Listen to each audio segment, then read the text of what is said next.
Hello everyone, Simon here. Usually on most days I play video games and I don't get overly political. But recent developments in the United States has been rather interesting, hasn't it? Rather interesting.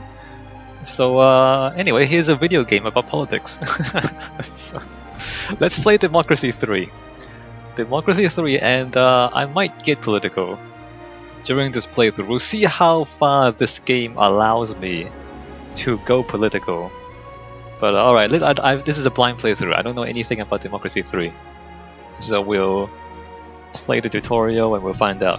And we might have some interesting conversations along the way, given the current state of politics in America. Alright, new game. What do we have? UK. This is a lot of stats. Wow, this is a lot of stats. Do we have to deal with all these stats? So we can play as the UK and Northern Ireland, Great Britain, United Ireland. We can play as France. That's weird. Like cannabis use, croissant consumption, and then like payback index of basically there's not even the same stats. Poverty 14%. Like it's not even the same stats. Obesity 12.9, beer consumption 119 liters per person per year. It's quite a bit. 68% Christian, poverty 15.5. The United States, poverty 16%, 80% white. Big Night Index is kind of expensive. Although not quite as expensive as Canada somehow. And Australia. So these are the ones. There's DLC for the game, and I think it adds more stuff anyway. Should we play as the US, or should we start with something a little simpler? Sure. Let's start with the US. The player party name, opposition party name, the Liberal Party, Jehovah Party.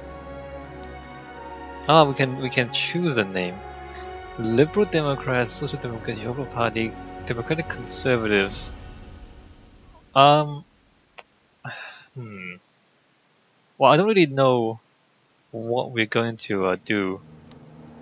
The People's Party, whatever that means. Let me just close my eyes and randomly click on one of them. All right, Popular Front, sure. 2-term limit, term length 4 years. Well, that's quite American. Hurricanes and earthquakes, compulsory voting is no. Monarchy is no. Difficulty, innate socialism, innate liberalism, smack down the middle. Political apathy, 58. More than average. Okay, well. Let's, sure. So it's a blind playthrough, so I don't know anything about the game mechanics, right? Alright, so we got tutorial. Welcome to Democracy 3. You have just started your first term as president. Oh wait, I don't have to be elected. I just win the first election by default. And as your chief of staff, I'm here to explain how things work. The icons below show you a few key indicators of the state of our country. Hopefully you can change things for the better and get re-elected after your term is up. Press the button in the window below. Mark to be given term of office to start governing. I want to read this though. Anyway, something. Education is rather good. Health is rather bad. That's pretty funny. I mean, healthcare in the United States is not. The quality is quite good, but the price is extremely high. So maybe the health results is rather bad because no one can afford it. Crime surprisingly high. Poverty is not huge, but alarming. A third is alarming. Unemployment, wait a minute. It's not 50% unemployment, is it? GDP is not that big. That's strange because the American GDP is the biggest in the world already. Not sure how these stats actually work. Like, what is these? What does that mean? What does that mean? What does that mean? Alright, begin. From here, you can survey the current state. Can I move this? I can. From here you can survey the current state of our country. That's just a lot of buttons on a screen. Wow, it's just buttons. It may look complex, but all the different components work in very similar ways. The icons represent different objects in the economy or society, including policies, laws, voter groups, and values for important concepts such as health and education levels of our citizens. Click the next button. These strips in the center of the screen represent groups of voters, with the colored progress bars indicating how happy they are with your government. The light gray area behind the text shows the percentage of our electorate that is in each of these groups. Okay. We are surprisingly conservative. Not very self-employed. What's going on? One of the key concepts of Democracy 3 is to understand that individual voters can be members of many different voter groups at once, and the extent to which they identify with those groups is in itself variable. You'll never get all of these voter groups to entirely approve of you. Which doesn't really matter because you only need a majority of people to approve of you. White icons are policies. This is the strangest way to arrange things. It's just like somebody threw a bunch of coins on a table and that's it. You start the game with some already implemented, but most can be cancelled and many more can be added. Oh really? They can also be adjusted. Policies are the primary method you use to govern the country. Alright, next. Blue icons represent statistical data relevant to your country.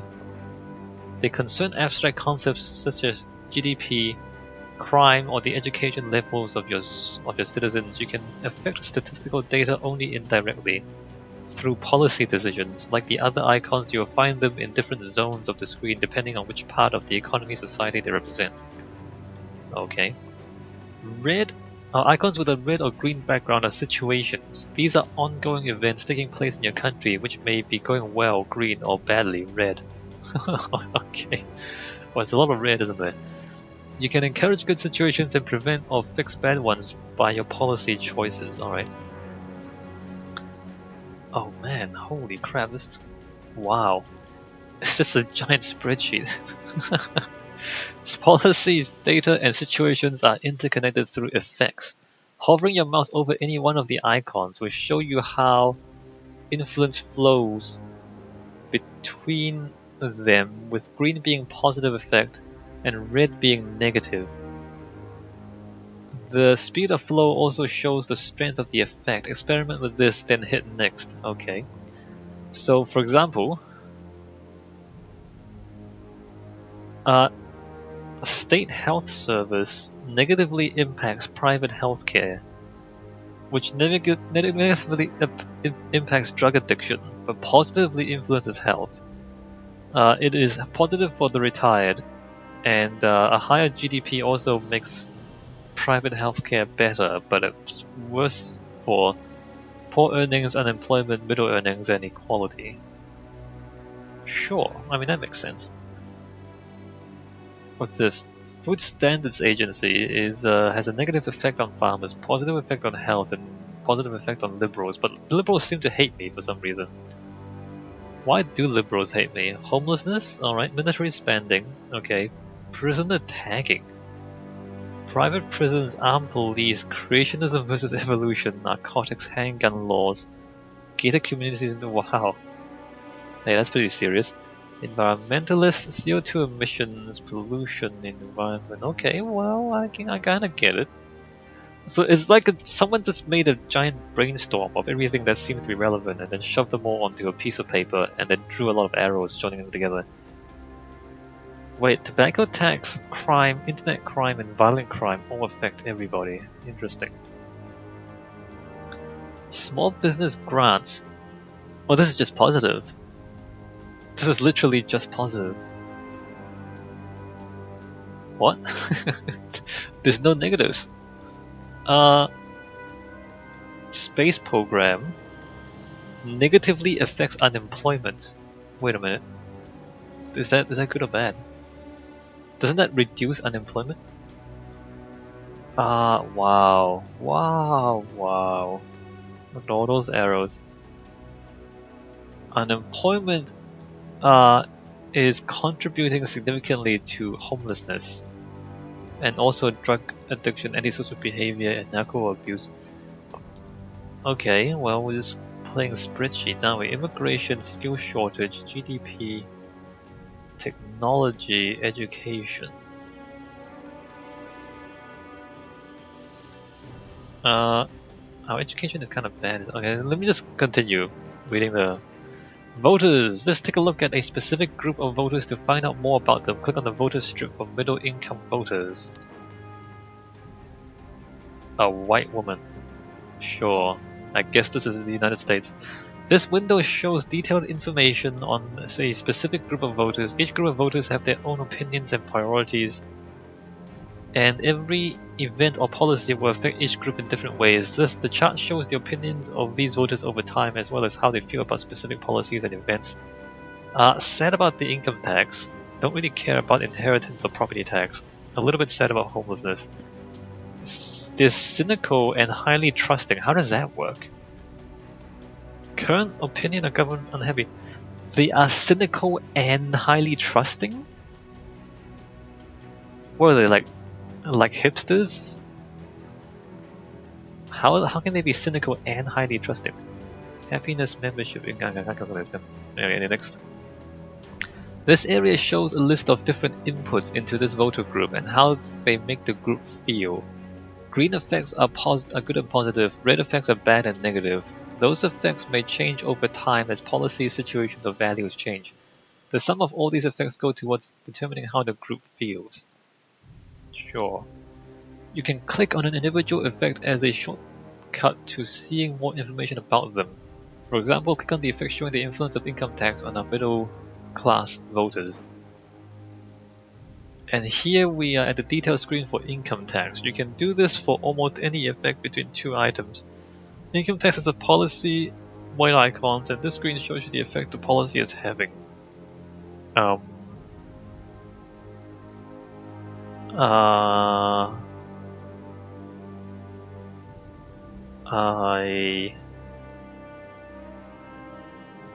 Political capital. It costs 20. Or it costs 30 to raise it. It costs 7 to lower it. And it costs 13 to cancel taxes entirely. Oh, this is gonna be interesting. Income cost 0 per month. Okay, well, so we have budget and okay, well, interesting. Next. Oh wait, no, we increase. Oh, I see. We gain 7 points of political capital and we lower it. It costs us. Okay, I see. The slider is used to control the specific policy. 31% income tax? That seems okay. You can use it to adjust income tax up or down, which will change the effect it has on all the linked items, such as voter group situation and statistical data. Experiment with the slider, then hit next. Cool. Interestingly, this drastically increases equality. Although, it does make rich people kind of sad. Reduce it to 1.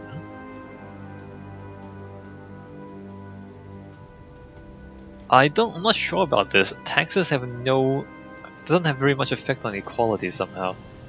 I don't know, like how do they decide how much this affects stuff? I don't. Anyway, next. You'll probably notice that the effects show 2 different values as you move the slider, the current darker effect and the effect with the slider at its new position. The values will move from where they are to the new position over time based on the inertia time, the number of turns, at the far right of each effect. Okay.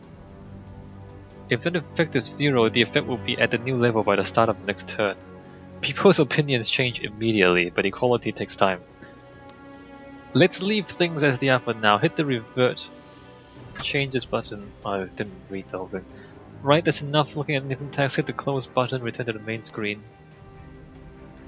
Time to check out one of the situations that currently affect our country. Click on any of the situation icons you want more information on. Homelessness. What is the cloud again? Value, start trigger, stop trigger. Stop. This shows information on the selected situation, as you can see situations have both inputs on the left and outputs. The inputs show the causes of the situation and the outputs show the effects it has on other objects. You cannot change anything here, all you can do is see the various effects. Environment. Oh, this is pollution. Air pollution. Negative impact on tourism, on environmentalist opinions on health. Wait. Oh, and it increases environmentalist membership.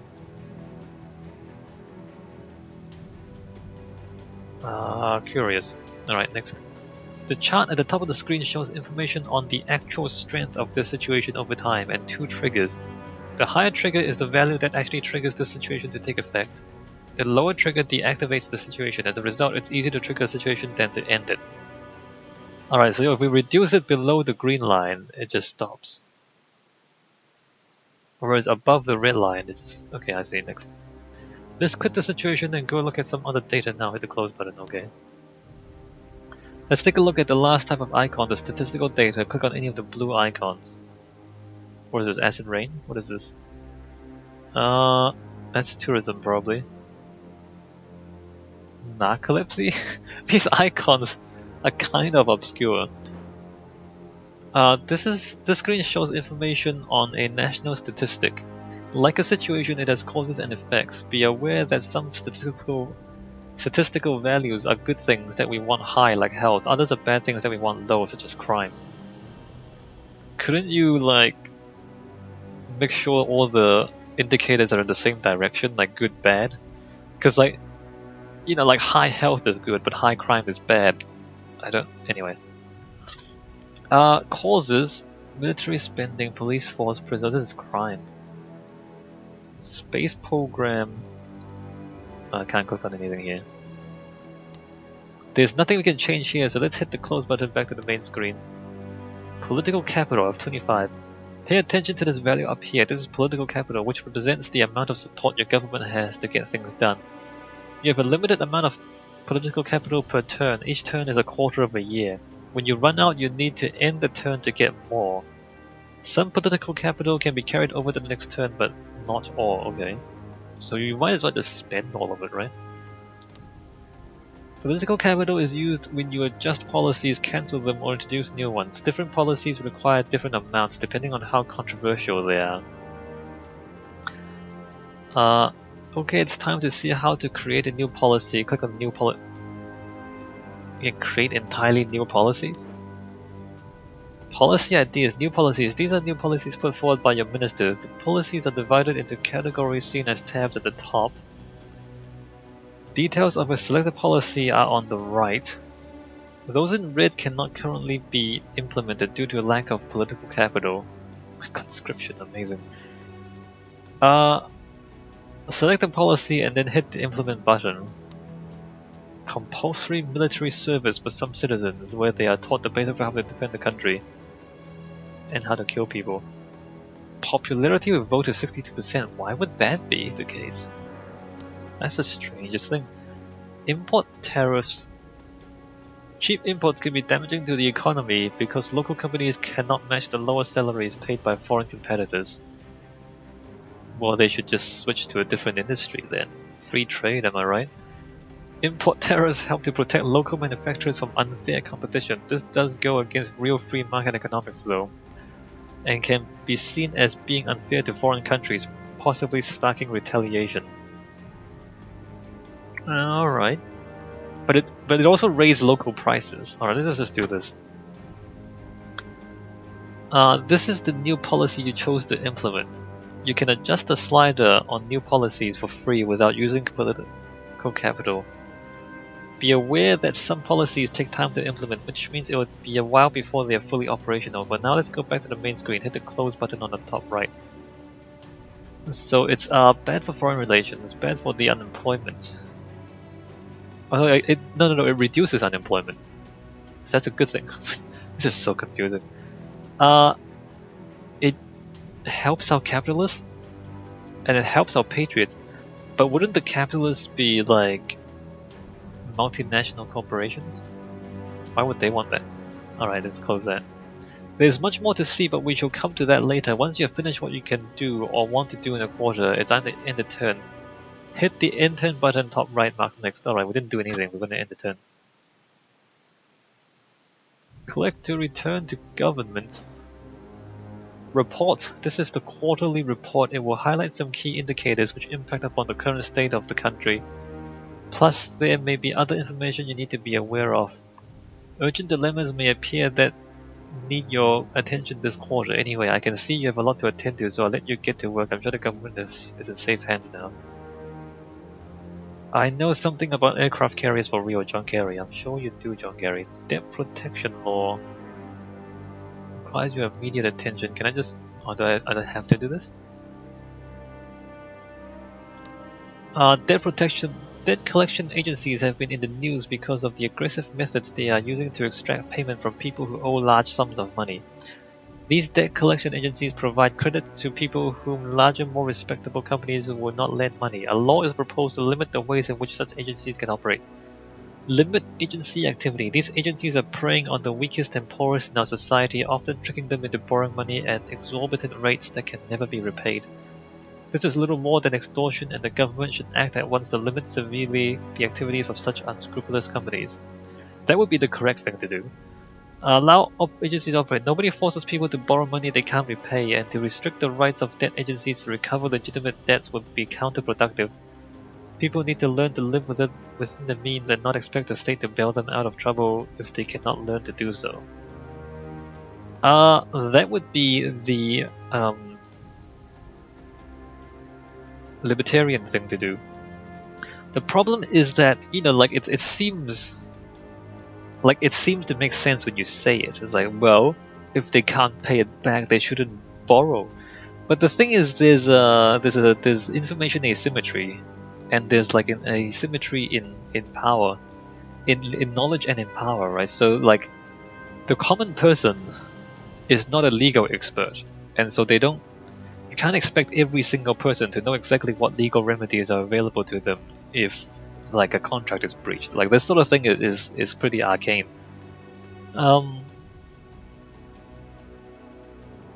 Anyway, so let me just do the correct thing.